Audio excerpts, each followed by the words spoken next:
Good day, guys. Welcome to another game review. This time between Vladislav Artemiev and Levin Aronian. This game featured in the Fide Nations Cup matchup between Europe and Russia. Let's start and have a look at the game. So Artemiev playing white went d4, Aronian went knight f6. c4, e6, knight c3, bishop b4, and bishop d2. Now, bishop d2 isn't a move that gets played often. It does transpose to many of the known positions. You guys can have a look at some of the games where this move was first popularized. The main guys there are Rubinstein, Tarrsch, Samisch. You can find a couple of games played for the first time in the 1920s. The theory is obviously developed a bit since there. So let's continue. Aronian responded with castles, knight f3, c5, a3, bishop takes c3, bishop takes c3, knight e4, rook c1, b6. Pretty normal development up to this point. So Artemiev chooses for the queenside fianchetto, g3, bishop e7, bishop g2, knight takes c3, rook takes c3, c takes d, queen takes d4, knight c6, queen d2, queen e7, castles, rook f8, e4. Now you notice that white has gone for this type of Marais bind pawn structure. Black will then obviously be looking at perhaps breaking the pawn structure with means of a6, b5, or perhaps any opportunity they might have to break with d5 would also be favorable for black. Sometimes in these positions you get hedgehog pawn structures with pawns being placed on each of these squares, but let's see what Aronian had in mind in this position. So you went rook ac8, rook d1. Artemiev just made an occupying some control over the d file, making sure that the move d5 is not really possible. So he's just fighting against his opponent's ideas. d6, b3, just securing the c4 pawn.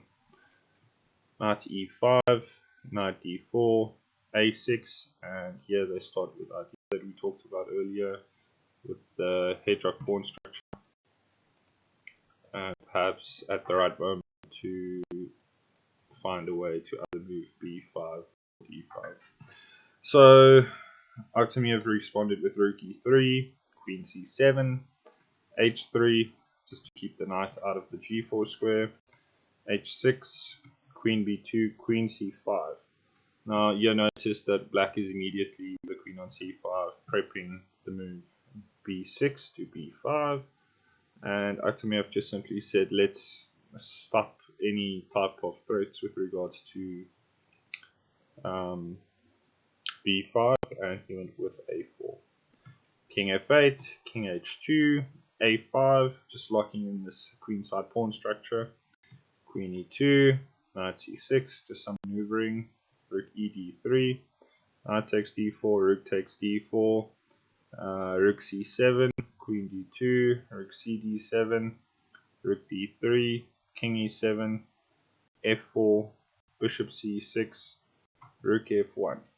Now this position is pretty equal for both white and black. I would say there's definitely a slight advantage for white. He's got additional space in the center, especially.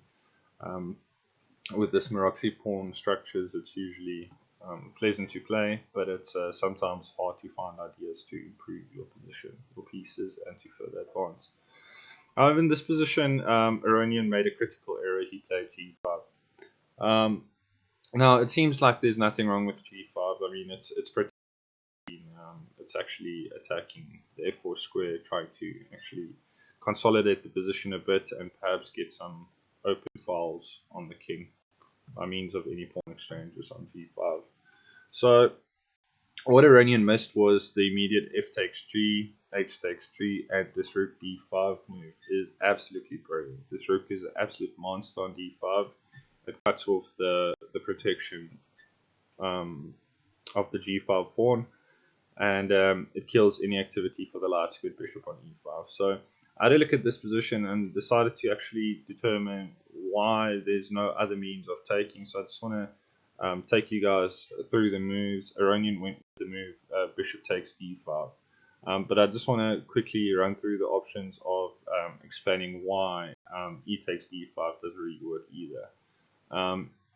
So e takes d5 is a move, queen takes g5, king e6. Now I'm just going to go through every single move where the queen can go. The king can go to e6, to e8, and to f8. So f6 is also a possibility. So let's start with the most obvious. f6 just leads to a two-move mate. Not recommended. And the move e takes d5 leads to queen takes g5 check. King e6 is obviously leading to some form of mate. There's another move, queen f6, which immediately offers mate. If the king doesn't go to e6, for example, f6 leads to mate, as I've explained. King f8 leads to the following complications: queen h6, king b8, and then you just see the rook left threatening mate in one move immediately. So the whole position basically collapses and black is lost. So this just explains the couple of options that might have been considered after rook to d5. So taking the pawn is not an option. Taking the queen obviously is not an option either. So Aronian was left to leave his pawn structure intact and take the d5 pawn. So Artemiev continued queen takes g5, king f8, c takes d5. Now the real recommended move here is rather to take with the e pawn. In other words, after king f8, instead of taking with the c pawn, you might have considered taking with the e pawn as well. There's not much difference between the moves, but it is definitely shown as an option because it leaves both the e files and the f files open, and black is sort of left to his defenses. But regardless, he takes d5 is a pretty reasonable move. Rook e7, and now e5. So when I looked at this position after rook c8, I considered that there might be another possibility in the form of a move here. Artemiev played rook f4. Rook f4. Obviously, you know, this threatens rook c4 immediately. It keeps the pawn on the king, and this queen has some checks already. The better recommended move is queen h5. What makes this move so great is the threatened on h8 immediately. It keeps the pressure on the f7 pawn, and if the king chooses to move out of the position, for example king g7, then we will just see a simple rook f4 move, rook f4, rook lift, in order to threaten checkmating opportunities there. If the king decides to run to e8, then we've got this d takes e move, and this pin on f7 becomes overwhelming with threats of queen h8, takes f7, pawn takes f7. There's just so many options here, countless options, all leading to a lost position. Regardless, Artemiev chose to, instead of playing queen h5, to go with rook f4. Now this move is pretty reasonable. It threatens, as I've mentioned before, rook c4, keeps the pin going. Queen h6 is still a threat, and after d takes e5, rook c4 just simply picks up the rook on c8.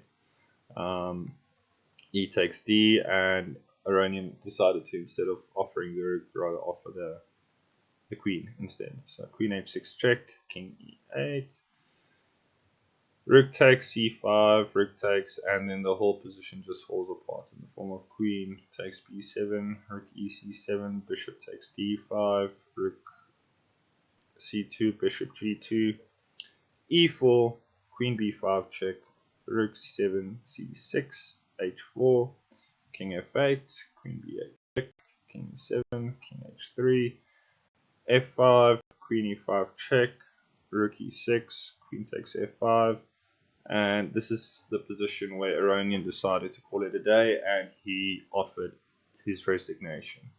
So it's very clear that the pawn on h4 quickly, and the hold on the rest of the position is really well handled by the queen on f5 and the bishop on g2. The rooks can't really stay connected because of the abundance of the amount of checks of the exposed black king. But regardless, I mean, very good game. What a monster rook on d5. Okay guys, thanks for watching. Please remember to like, comment and subscribe. If you guys want me to review anything in specific, please just drop it down below in the comment section and I will be sure to make work of it. Thanks for watching. Bye.